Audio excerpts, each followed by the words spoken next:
আফগানিস্তানে ভয়াবহ ভূমিকম্প, মৃত অন্তত 610, আহত বহু মানুষ।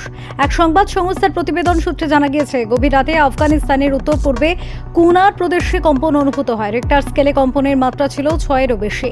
ধসে পড়েছে বহু ঘরবাড়ি, এখনও ধ্বংসস্তূপের নিচে চাপা পড়ে রয়েছেন অনেক মানুষ। তৎপরতার সাথে শুরু হয়েছে উদ্ধার কাজ। মৃতের সংখ্যা বাড়ার আশঙ্কা প্রশাসনের। আফগানিস্তানে কম্পনের রেশ এসে পড়েছে ভারতেও। দেশে দিল্লি, জম্মু ও কাশ্মীর সহ উত্তর ভারতের অনেক অংশ কেঁপে ওঠে। ভারতেও বাড়িঘর কেঁপে উঠলে আফগানিস্তানের মতো বড় ধরনের কোনো ক্ষতি বা হতাহতের খবর পাওয়া যায়নি।